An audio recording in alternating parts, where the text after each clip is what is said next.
Hello students, welcome to Esrai mathematics.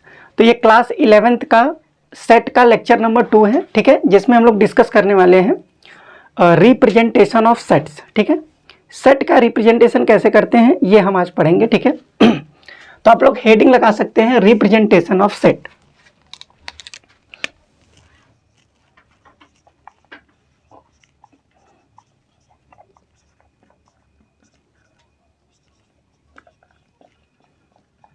Representation of set, ठीक है। Set को दो तरीके से रिप्रेजेंट करते हैं, ठीक है। ये नहीं कि बहुत ही मतलब जैसे आप YouTube पे देखेंगे तो बहुत सारे टीचर बोल रहे हैं कि 3 तरीके से रिप्रेजेंट करते हैं, 4 तरीके से, 5 तरीके से, ऐसी कोई बात नहीं है। ठीक है, सेट को रिप्रेजेंट करने का जो NCERT में दिया गया है टाइप, वो सिर्फ 2 तरीका है। ठीक है, वो 2 तरीका क्या है? पहला है आपका it is represented by 2 type. It is represented by 2 type. 2 type से रिप्रेजेंट करेंगे। ठीक है, जो पहला तरीका है वो आपका है रोस्टर फॉर्म। पहला तरीका क्या है? Roster form. यह है आपका फर्स्ट तरीका, मतलब पहला तरीका है।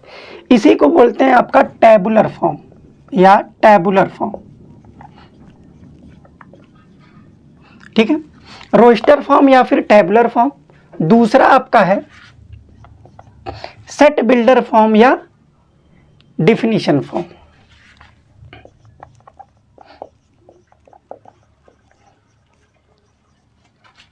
फॉर्म और डेफिनेशन फॉर्म।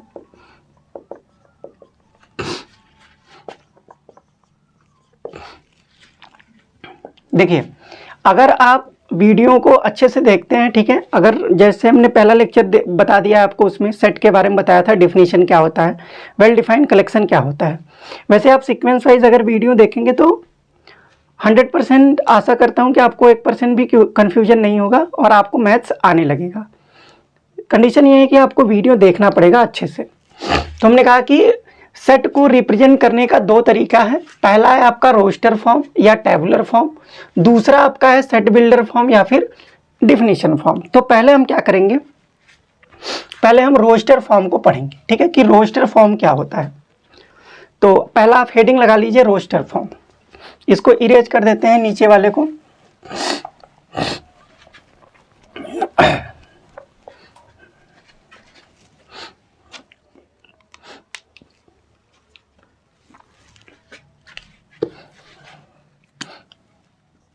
ठीक है, तो पहला हम आगे बढ़ाएंगे कि रोस्टर फॉर्म क्या होता है। ध्यान से समझिए। पहले मैं इसका डिफिनीशन लिख देता हूं कि डिफिनीशन क्या होता है, कि मतलब एक तरीका क्या होना चाहिए रिप्रेजेंट करने का। ठीक है, तो the elements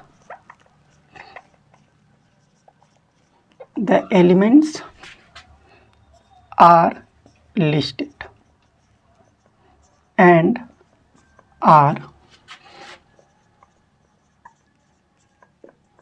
separated by comma and enclosed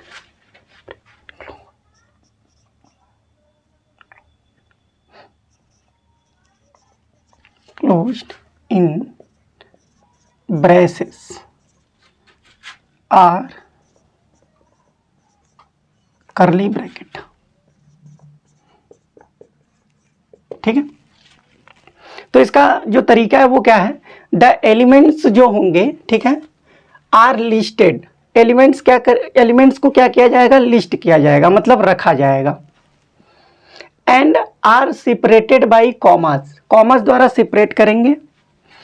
and enclosed in a braces or curly bracket. मतलब क्या है कि जैसे ब्रेसेस बोलते हैं इसको, ये तो जो एलिमेंट्स होंगे सेट के वो इसी ब्रेसेस में रखे जाएंगे, इसी कर्ली ब्रैकेट में रखे जाएंगे। तो जैसे हमने एग्जांपल हम आपको दे रहे हैं, एग्जांपल जैसे set of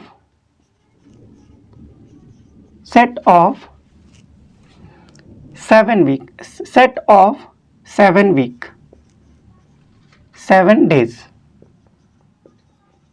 of a week.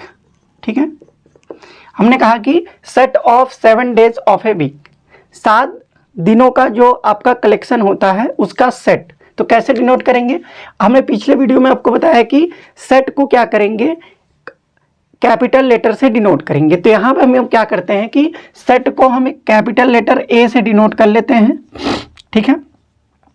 और इसमें क्या करेंगे, 7 डेज के जो नाम है उसको ब्रैकेट में रख देंगे। जैसे पहला क्या होता है, संडे, पहला आपका हो गया संडे। फिर क्या होगा, मंडे। फिर क्या होगा, ट्यूसडे।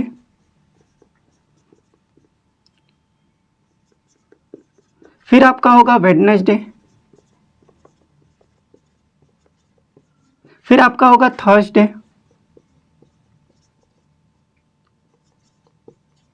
फिर आपका होगा फ्राइडे। फिर आपका होगा सैटरडे।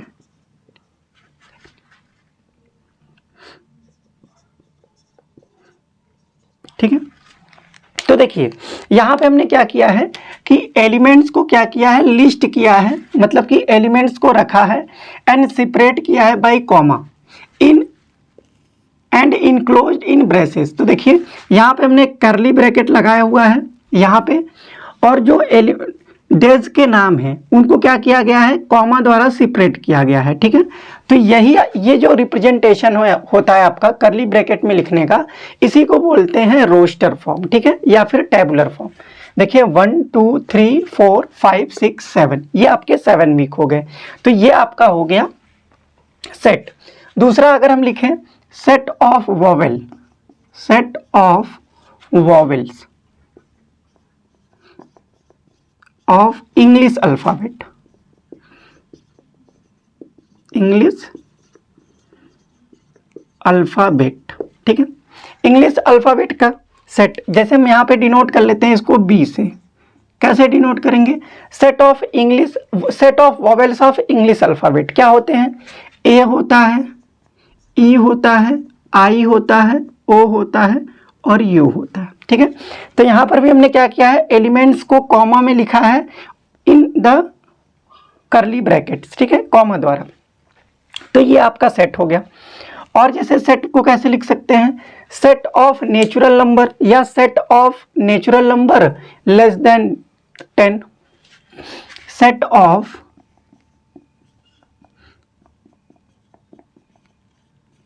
नेचुरल नंबर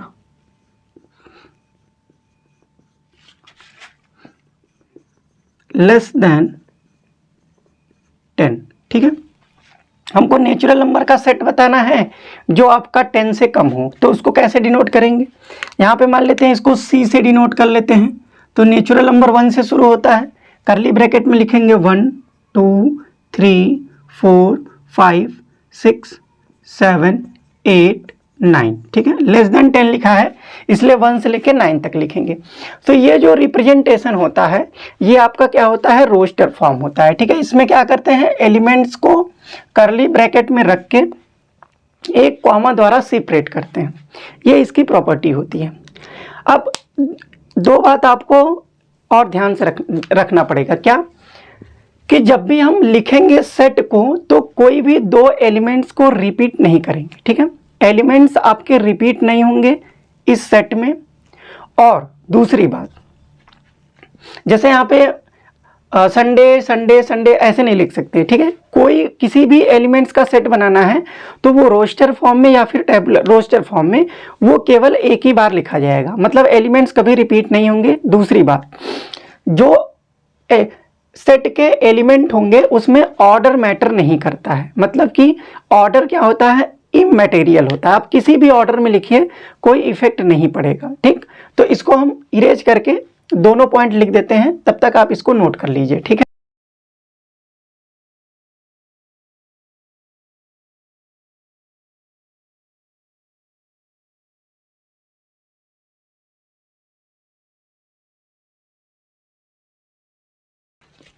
तो हमने आपको बताया कि सेट की 2 प्रॉपर्टी होती है, आपको ध्यान रखना पड़ेगा।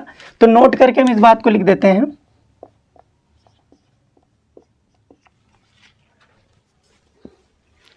पहला, द ऑर्डर ऑफ एलिमेंट्स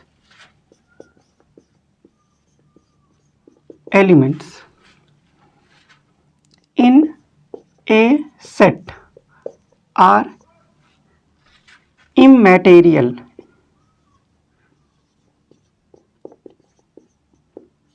इमैटेरियल का मतलब होता है कि ऑर्डर जो है वो आपका किसी भी ऑर्डर में लिखें वो मैटर नहीं करता है। इसका मतलब यह है कि ऑर्डर डज नॉट मैटर,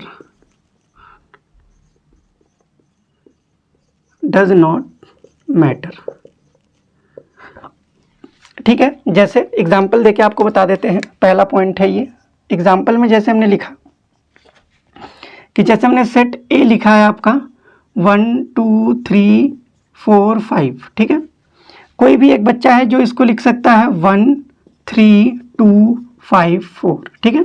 कोई और बच्चा है जो इसको लिख सकता है 1 3 5 4 2, ठीक है। तो ये जो सेट हैं ये सभी बराबर हैं, ठीक है। मतलब ये जो सेट लिखे गए हैं ये बराबर सेट लिखे गए हैं, ठीक है, इक्वल सेट लिखे गए हैं। ऑर्डर किसी भी ऑर्डर में लिखे वो एलिमेंट्स, ठीक है, जो एलिमेंट्स है वो किसी भी ऑर्डर में लिखिए वो मैटर नहीं करता है, पहला बात। दूसरा बात ये है कि जब भी सेट के एलिमेंट्स को लिखेंगे तो वो जनरली रिपीट नहीं करते हैं, ठीक है। The elements of set, the elements of set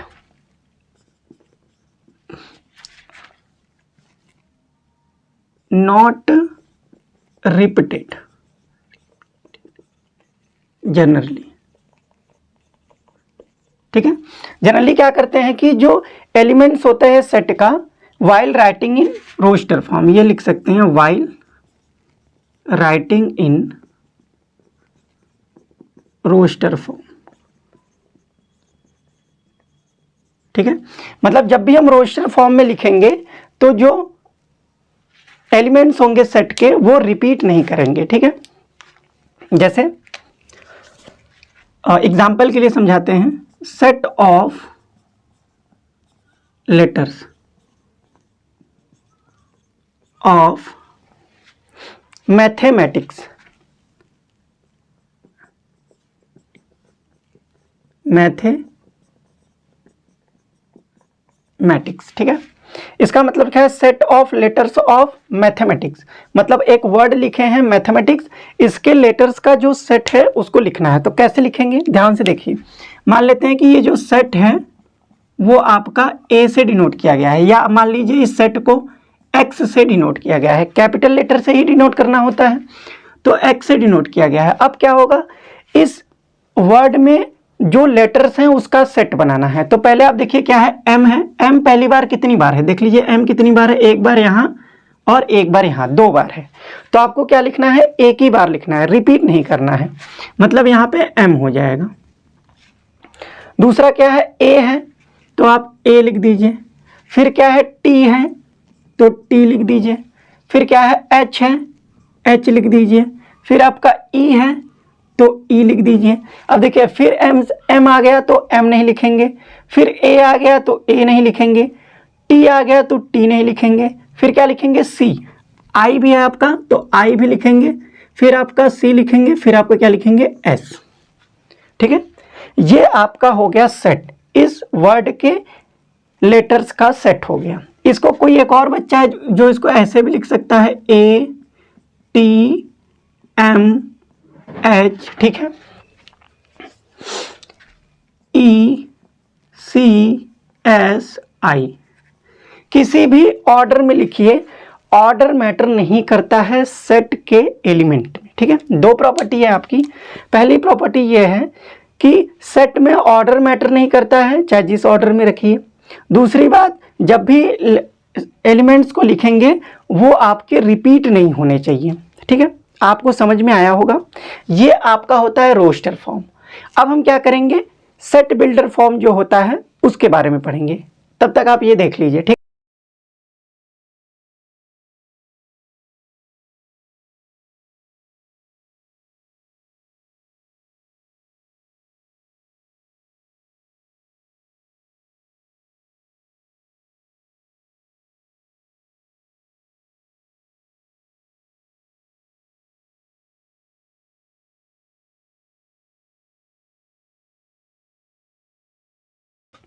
तो देखिए अब हम लोग पढ़ेंगे सेट बिल्डर फॉर्म क्या होता है, जिसको डेफिनेशन फॉर्म बोलते हैं। ठीक है, आपका समय बचे इसके लिए हमने पहले से ही आपको डेफिनेशन लिखा हुआ है। सेट बिल्डर फॉर्म या फिर डेफिनेशन फॉर्म क्या होता है, ऑल द एलिमेंट्स, इसको कैसे रिप्रेजेंट करते हैं उसके बारे में लिखा है, रूल है ये। All the elements of A set possess a single common property. अब आपको डिफिनीशन पे नहीं जाना है कि क्या डिफिनीशन आपको नहीं समझना है, बस ये एनसीईआरटी की लाइन है इसलिए हमने आपको लिख दिया ताकि आपका अच्छे से नोट्स भी प्रिपेयर हो। ठीक है, आप समझ रहे होंगे। तो इसमें लिखा है all the elements of A set possess a single common property which is not possessed by any element outside the set। ठीक है, मतलब इस सेट के आउटसाइड कोई भी ऐसा एलिमेंट्स नहीं होगा जो इस प्रॉपर्टी को क्या करेगा, फॉलो करेगा। मतलब क्या है देखिए, जैसे अब देखिए इसको लिखते कैसे हैं हम आपको समझाते हैं कि इसको लिखा कैसे जाता है। जैसे एक एग्जांपल आपको समझाते हैं। हमने कहा यहाँ पे जो हमने लिखा था set of vowels of English alphabet, क्या लिखा था, set of vowels of English alphabet, English alphabet. तो उसको रोस्टर फॉर्म में कैसे लिखेंगे, अगर रोस्टर फॉर्म में लिखना होगा तो उसको हम लिखेंगे A equal to one, sorry A E I O U. अब मेरी बात ध्यान से समझिए,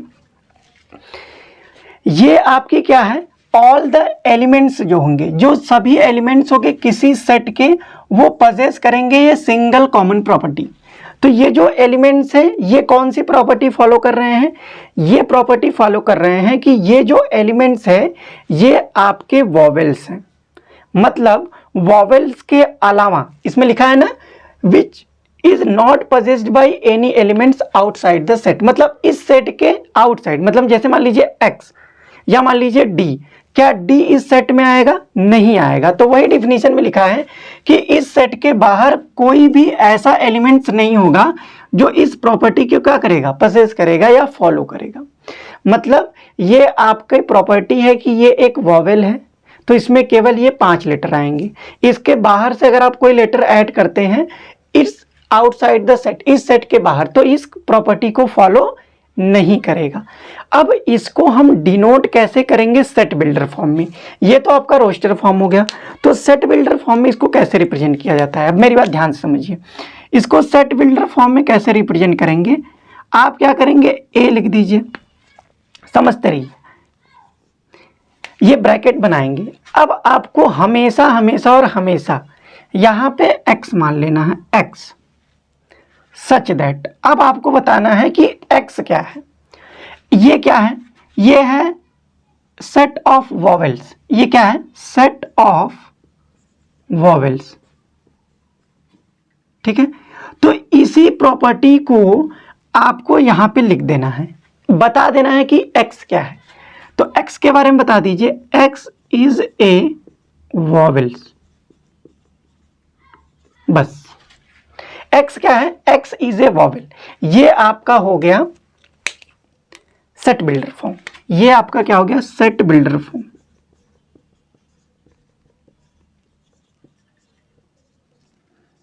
ये आपका क्या हो गया, set builder form. Set builder form में क्या करना है आपको, x लिखना है सच दैट, इसको क्या बोलते हैं, सच दैट, इसको क्या बोलते हैं, सच दैट, सच दैट मतलब इस प्रकार है। x is a vowels, x क्या है, एक वॉवेल है। दूसरा एग्जांपल अगर हम आपको दें, दूसरा एग्जांपल, जैसे हमने कहा सेट ऑफ नेचुरल नंबर, ठीक है, सेट ऑफ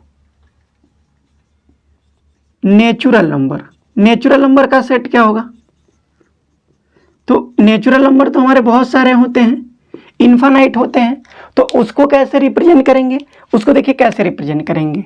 आप क्या करिए, इसको कुछ भी मान लीजिए हम इसको मान लेते हैं b। आप कैसे लिखेंगे, हमेशा आपको क्या लिखना है, x लिखना है, x सच दैट। x है क्या, x क्या है, x is a natural number,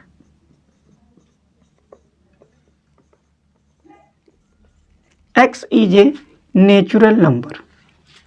ठीक है, x क्या है बस उसके बारे में लिखना है, वही आपका क्या होगा, सेट हो जाएगा। जैसे एक और एग्जांपल आपको बताते हैं, तीसरा एक हमने सेट लिखा है, मान लीजिए a इक्वल टू लिखा है जनवरी, फरवरी, ऐसे डॉट डॉट करके हमने लिखा आपका दिसंबर।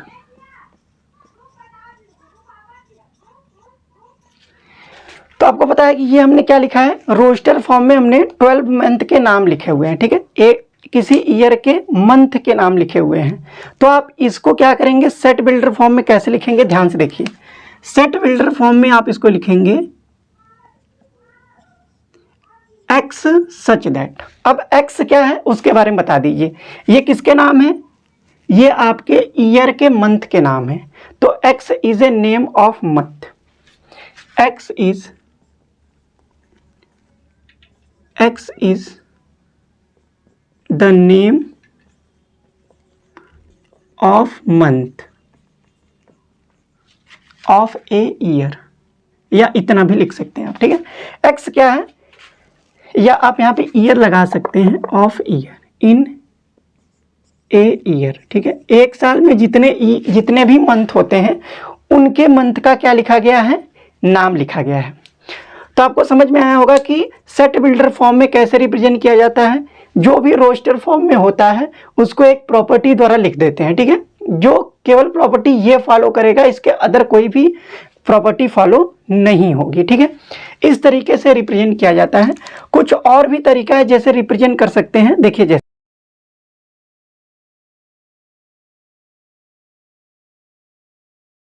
जैसे एक एग्जांपल और लिख रहे हैं, जैसे देखिए set of natural number, set of even natural number, even natural number या सेट ऑफ नेचुरल नंबर लिख दीजिए आप, सेट ऑफ नेचुरल नंबर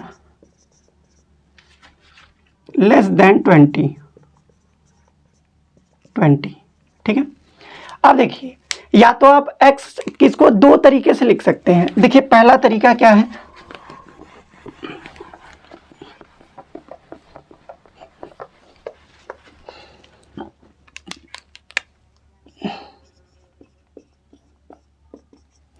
पहला तरीका है कि आप इसको ऐसे लिख दीजिए, x मान के जो हमारा तरीका था, x सच दैट क्या है, x is a natural number less than 20, x is natural number less than 20। ठीक है, ये आपका सेट बिल्डर फॉर्म हो गया। या इसको आप ऐसे भी लिख सकते हैं, ध्यान से समझिए कैसे। इसको आप लिख सकते हैं x सच दैट, ध्यान से समझिएगा, x equal to n, x आपका क्या है n, और n क्या है, आपको n के बारे में बता देना है। n आपका एक नेचुरल नंबर है, n आपका क्या है, एक नेचुरल नंबर है। और n कहाँ से कहाँ होगा, आपको बताया कि n की जो वैल्यू है वो नेचुरल नंबर है तो 1 से शुरू होगी। इसको आप ऐसे डिनोट करेंगे, n is greater than or equal to 1। इसका मतलब यह है कि n जो है वो 1 ले सकता है, मतलब n की वैल्यू 1 के बराबर या 1 होगी, एंड लेस देन 20। ये आपका आ गया, ये भी आपका एक सेट बिल्डर फॉर्म ही है। ठीक है, इसको नोटेशन फॉर्म बोलते हैं। आप कहेंगे ये अलग से फॉर्म है, ये अलग से फॉर्म नहीं है, ये आपका सेट बिल्डर फॉर्म ही है। ठीक है, इसमें आपको क्या करना पड़ेगा, एक ये जो आपका लॉजिक लिखा गया है इस लॉजिक के तरीके से लिखते हैं। ठीक है, तो ये आपके रिप्रेजेंट करने का तरीका होता है कि सेट को आप रोस्टर फॉर्म में कैसे रिप्रेजेंट करेंगे और सेट को सेट बिल्डर फॉर्म में कैसे रिप्रेजेंट करेंगे। ठीक है, तो देखिए हम लोग क्या करेंगे, छोटे छोटे पार्ट में पढ़ेंगे। जैसे पहले पार्ट में हमने बताया था कि सेट का डिफिनीशन क्या है और वेल डिफाइंड कलेक्शन क्या होता है। इसमें हमने आपको बताया है कि सेट को रिप्रेजेंट कैसे करते हैं। ठीक है, रिप्रेजेंटेशन ऑफ सेट। इसके नेक्स्ट वीडियो में हम क्या करेंगे, ठीक है, टाइप्स ऑफ सेट पढ़ेंगे और इसी के बेस पे कुछ एग्जाम्पल पढ़ेंगे, मतलब कि रिप्रेजेंटेशन के बेस पे कुछ एग्जाम्पल करेंगे। तब तक आप पढ़ते रहिए। Very very all the best.